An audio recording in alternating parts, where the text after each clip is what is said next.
Welcome to the Explainer. Today, we're going to break down a really powerful argument from columnist Shankar Ayar on how to fix India's cities, and he says it all starts with Maharashtra. He believes a recent election has opened up a critical but very narrow window for some real change. This quote right here, it's pretty much the foundation for the whole argument we're about to unpack. The central idea is that if you ignore your cities, you're basically ignoring the country itself. It really sets the stage for how high the stakes are here. So, there's been a huge election, and it's completely shaken up the political landscape across Maharashtra's urban centers. For columnist Shankar Ayar, this isn't just business as usual. He sees it as a genuine make or break moment. So, what makes this moment so different, so critical? Well, to get that, you have to understand who Shankar Ayar is. He's not just anyone. This guy is a veteran analyst of economics and politics, and he's been tracking these exact issues for decades. So when he says this is a rare, maybe even a once-in-a-generation opportunity, you listen. And the scale of this political victory? It's just massive. The BJP and Chief Minister Fadnavis now have control over 25 out of 29 municipal corporations. That is an undeniable mandate. Ayer's whole point is that with this much control, all the old political excuses for not getting things done just evaporate. It creates this powerful, centralized authority that could actually drive some major lasting change.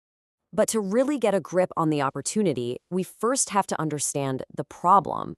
And as Ayer points out, it's a problem that's been around for decades. It's this really frustrating loop, right, where there's tons of wealth, but the quality of life just doesn't seem to improve. And this is where that feeling of déjà vu really kicks in. Ayar himself wrote a cover story about how dysfunctional Mumbai's city services were all the way back in 1987. Now, almost 4 decades later, after incredible economic growth, he's arguing that the core issues are shockingly, frustratingly the same. And this really gets to the heart of the paradox. See, this is not a problem of poverty. Get this, the budget for Mumbai's municipal corporation, the BMC, is a whopping 74,427 crore rupees.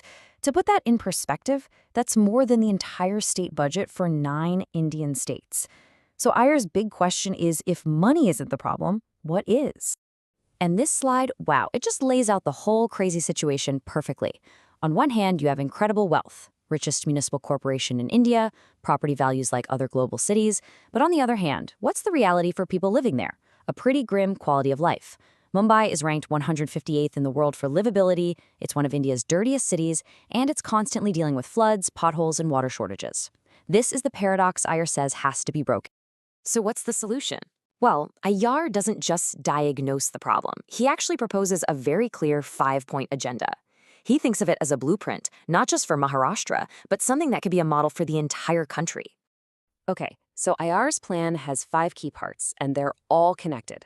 This isn't about little fixes here and there. We're talking about a complete overhaul of how cities are governed, and it starts with the most fundamental problem of all, accountability. All right, step 1, and this is the big one. You have to fix the broken system of governance. Ayar argues that the city leaders who get elected need to have the real authority to match their responsibility. That means letting them create and execute their own budgets, which was the whole point of the 74th Constitutional Amendment, a law passed, 30 years ago. If you do that, it opens the door for a powerful, directly elected mayor who is actually accountable to the people. Next up, steps 2 and 3. This is all about cleaning up the actual city environment by just copying what works elsewhere in the world. For sanitation, he says, look at Tokyo. To fix water shortages and get rid of the tanker mafia, why not use the amazing recycling tech from Singapore or the desalination plants from Israel? And for cleaner air, it's about getting serious with policies on construction dust and switching to electric buses fast. And that brings us to the last 2 points, making cities actually work for the people who live in them. Ayer says use the central government funds that are already there to fix that frustrating last-mile connectivity problem. That annoying gap between the metro station and your actual destination. And beyond that, just focus on the basics of livability that attract people and money. Build proper sidewalks, get rid of the potholes for good, and create more green, walkable public spaces. So you might be thinking, okay, that's a plan for Maharashtra. Why should the rest of us care? Well, Ayer argues that what happens here is basically a sneak peek into the future for all of urban India. Just look at these numbers. They're They're huge. Right now, you've got about 550 million people living in India's cities. But by 2047, that number is expected to jump to 900 million. I mean, the urban explosion is already underway, and the pressure on our cities is just going to get more and more intense. And here's the bottom line. Getting our cities right isn't just a nice to have, something for our quality of life. It's an absolute economic must. Well-run cities, as IR calls them, are force multipliers for growth. But if they're poorly managed, they're just going to drag down the entire country's progress. So everything Ayer's written really boils down to this one big question. The political stars have aligned, there's a clear plan on the table. The choices made in Maharashtra right now aren't just going to affect one state, they could set the tone for urban India for decades. So is this the moment the cycle finally breaks? Or is this just another chance that's going to slip away?